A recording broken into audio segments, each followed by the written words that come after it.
What stands out to you there, John? Well, you can look at the age difference. That's a big thing, but the height. Melvin is not a big light heavyweight. In fact, usually used to fight at middleweight, but you can look, he's got long arms. Look at that range. It's almost the same. Well, more to come, of course, from John and from Josh, but let's get to the voice of Bellator, Michael C. Williams. Live on Channel 5. Bellator London now presents tonight's co-main event, 3 5-minute rounds in the light heavyweight division. And now, first fighting out of the blue corner, at 6 foot, weighing in 200 pounds even, his professional record, 11 wins, 4 losses, fighting out of Chippenham, Wiltshire, England, presenting Ken Hammerhorn Kauppinen. And across the cage, his adversary tonight fights out of the red corner at 5'8", weighing in 205.6 pounds. The ferocious striker returns to the Bellator cage with 30 professional victories, 28 by way of knockout, along with 14 defeats, 2 draws. Hailing from and fighting out of Amsterdam, Netherlands, introducing Melvin, No Mercy, Manhoef. In charge of the action, Kevin McDonald. Well, the time has come. Will it be explosive and short from Melvin Manhoef? 28 of his 30 wins by knockout, 93% record since his pro MMA debut back in December 1995. A legend of the sport. He's wearing those red gloves. Ken Kauppinen, who looked up to this man so much when he was starting out, before he even started out. Now he's facing him in the cage. Ken Kauppinen coming out and doing a lot of feints, seeing the setups, but he is staying at that distance that we're talking about. It is a kickboxing range right now, and he needs to close that distance. There's the first low kick from Manhoef.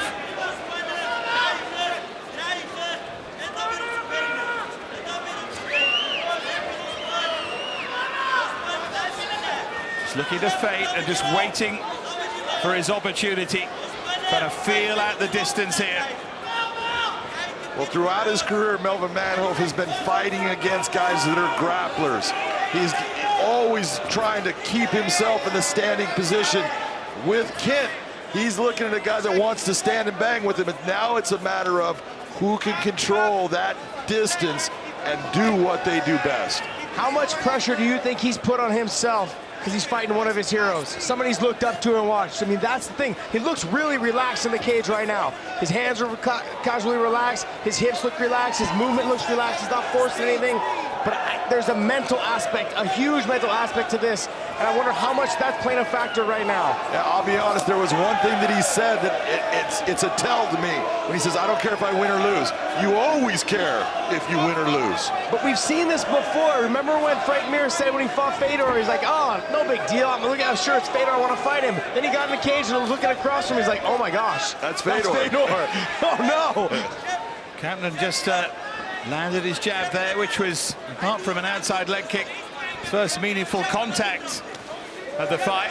He did a jab to the body as well, mixed up his levels. Maybe growing in confidence. Well, when you were seeing Kauppinen driving and pushing with his steps, pushing Melvin Manhoef back, that's the range that he needs to be within. Get Melvin outside of that circle, towards the cage, and that's going to limit Melvin in kicking. Kauppinen is down and hurt. Melvin needs to move right here. Good idea by grabbing hold of him.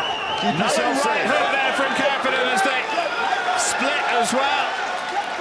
Now he's got Manhoef's interest. He's got his attention, that's for sure.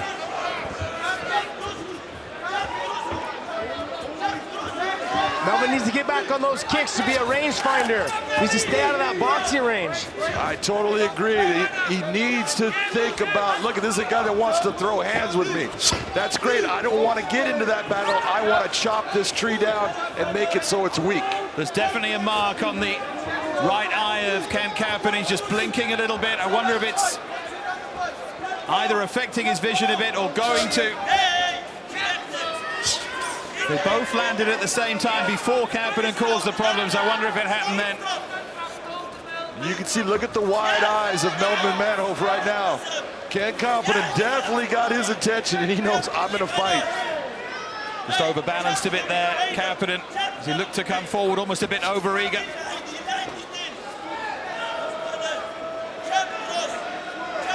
Melvin needs to start putting his combinations together. Go punch, punch, kick, or kick.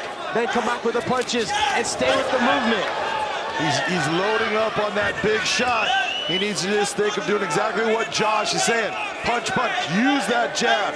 Use it as a rangefinder, bring the right hand, and then hide that kick behind it. The one thing I noticed, though, when watching Kauppinen when his fights, he doesn't check the kicks to the body and to the head. He just kind of blocks arm blocks and drops the elbows instead of trying to actually move out of the way, like he just did right there, which is good.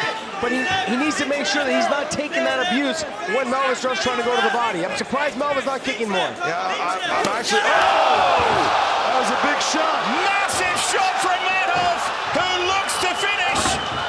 Kauppinen's desperately trying to cover up and has done remarkably well to still be in this. It's not over yet. He's got to make sure he tries to keep him close so he can't posture up and do more damage. Big shots. This time from Manhoef. 10 seconds remaining in this opening round. Manhoef nearly had him out of that. And Kauppinen gets to his feet. And fights back, and what a final minute of that opening round. Well, you take a look, both guys hurt each other in that round, but you gotta give it to Melvin. The shot that he landed hurt Kauppinen, and I think in the end, that was the most telling blow of that round. That was explosive. Oh, man. This is where he hits Melvin Manhoef, drops him back. Melvin's still able to kind of kick him back and go right to the underhook and come up to his knees, which is nice work. You see Melvin pushing off there, and it was his finger that went in Kauppinen's eye, but look at that right hand. Boom! That leveled him. You know it's a good one when you just drop straight down to your knee. Yeah, clean. But you do see that left hand going back, so he got clipped. He was hurt, but then his mind is recovering, and you see the angle down to break the fall. That's telling you he's still in the fight. Tremendous powers of recovery. Still blinking, though, after that eye poke that we saw. Probably still blinking after the right hand that he took as well, yeah. How'd you score that round, John? I give that round 10-9. Very close. Both of them had their moments, but I give that one with that last shot to Melvin Manhoef. Do you agree, Josh? Yeah, I would have to agree, yeah, because his landed cleaner, it was a more foot, and then he also tried to finish up with some big strikes, was able to land a couple big hammer fists as well. A special night just got more special. John and Josh agree about something as we wait for the beginning of this second round. Miracles do happen. Don't get used to this. Yeah. Don't leave the edge of your sofa, folks. This has been so explosive.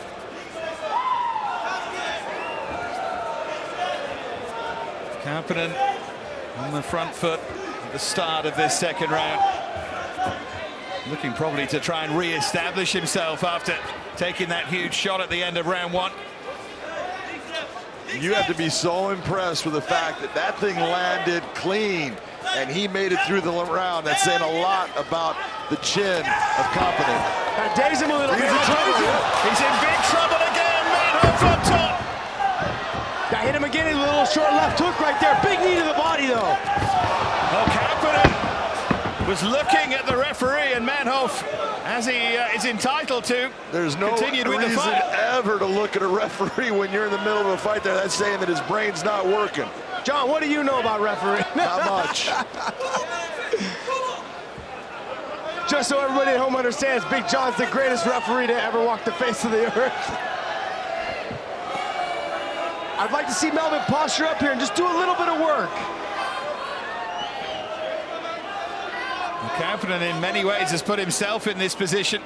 He needs to try and get himself out of it. You can see that our iconic shorts that we talked about that we all love, they're starting to fall apart. They're a little old. Manhoef with those elbows now. I like how he tried to throw the legs to the side so he didn't end back in half guard and guard. Well, the shorts have gone. There's a souvenir for someone. That's a good break for Ken Kauppinen right there. You can't blame Kevin McDonald for having to take that moment, because those are Manhoef shorts that are coming apart. He's slowing down a lot though now after those big bursts. Well, you got to figure at 205 pounds, he's carrying extra weight that is not the norm for what he fought at. But then again, that could be an advantage because he didn't have to lose a lot of weight. Cut high on the forehead of Kauppinen. He has shown terrific powers of recovery here. And he's still there, standing in front of Melvin Manhoef, still asking him questions. Break away. Chin wrap. Chin wrap. Chin wrap. Yes, chin wrap. Well, there's no doubt Ken Kauppinen is a fighter. He has shown his mettle, taken huge shots, and has remained in this fight. But he cannot allow Melvin to hit him with those hammer fists. What I like he did right there is he went to the body first, came back over the top. I've tried to explain to the young talent that you can't always go head hunting. And when you go to the body, sometimes it opens up that head a lot more. I think he's doing a wonderful job in that ground and pound in that position. There's nothing worse than getting hit to the body and not being able to breathe, but you have to continue to fight. Into the final 2 minutes of round 2. Many good judges predicted it wouldn't be going as far as this between these two. I have to admit, I was one of them. I didn't think this fight was getting out of the first round. Let's go, guys. Well, Melvin right now putting his hands, controlling biceps so he doesn't get hit, but he is biding time right now. Exactly, because he's tired. He's put out a lot of energy in trying to get rid of Kauppinen. Kauppinen's breathing heavily as well because of the punishment he's taken here, but he's still, possibly with Manhoef fading, very much in this. Both guys need to not try to load up so much and just try to touch their opponent. Both guys have been loading up and they've been missing, and that uses a lot more energy when you're already tired. And when you miss, it's not only the energy that you're throwing to land that shot, but then you have to stop it so you don't get out of balance. And it's just doubling the amount of energy it takes to put that out. Manhoef says he wants this fight and then one more in Amsterdam to say goodbye. The way he's feeling right now might just confirm that decision. Final 30 seconds of round number 2. It has been so entertaining, at times brutal, and still in the balance.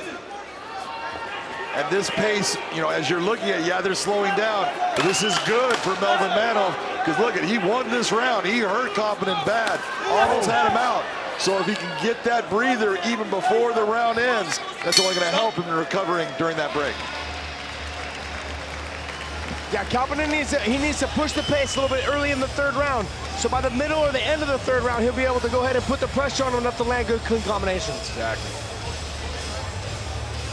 Well, serious pressure from Manhoef. Look at that. That's what hurt him. You saw that kick. That shin went right into the dome of Ken Kauppinen. It landed, it wobbled him, but he remained in the fight, but he was hurt. Big elbows being thrown down, hammer fist, all of this. This is all damaging. Watch the elbow come across. Boom. That landed solid. You saw the cut open up right away on that forehead right there, on the hairline. There is the cut on the hairline that Josh was describing. Well, what has he got left? What has Melvin Manhoef got left? Presumably, without wanting to put words in your mouth, John, both rounds to Manhoef so far. Right now, I got Melvin Manhoef up in this fight. He's up 2 rounds and none, 10-9 in both. The question is, does he have the gas to make it through this third and final round? Well, here is the third and final round. I'm taking as read that Josh agrees with John. I just didn't want to force him to say it again on air. I know he finds it difficult. What have they got left? Can Kauppinen turn this round, as he surely needs to? Just like Josh said, in my opinion, Kauppinen's got to look. You got to realize I'm down probably in this fight, and I've got to take some risk, and I've got to pressure. Pressure creates fatigue. Pressure creates mistakes, and he's got to create those situations.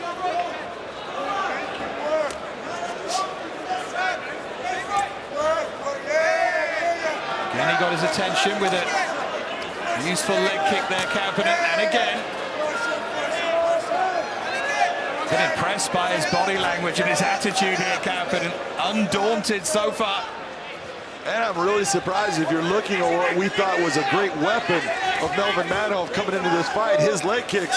It's been Kauppinen that's actually landed probably more leg kicks than Melvin. Yeah, I think Melvin fell into Kauppinen's game plan of just standing in the pocket and throwing. And he said that when we did the fighter interviews. He said every time someone hits me, he's like, it all goes out the window and we just start throwing. You can see it, those leg kicks are now having an effect. He's backing Manhoef up here, but he needs to do more than just win this final round. That's his problem. Yeah, he can win this final round, but that's probably not going to get in the fight. So he's got to press, he's got to pressure, he's got to do something in taking a chance. Yes, it opens you up, but if you don't do it, you're going to walk out of here with a loss.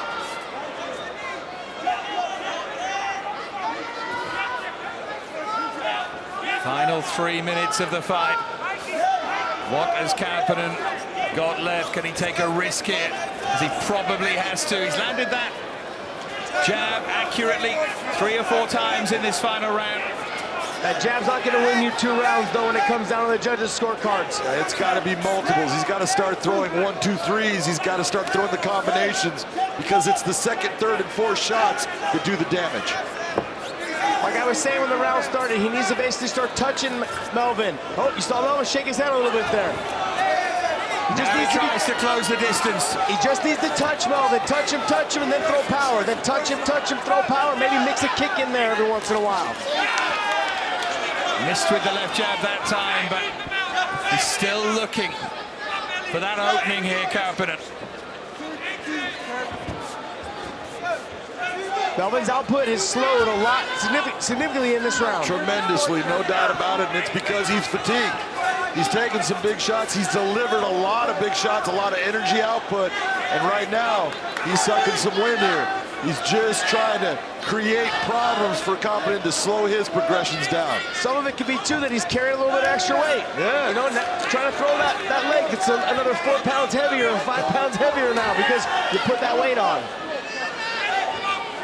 Kauppinen would sense that, of course, but it's a question of doing something about it.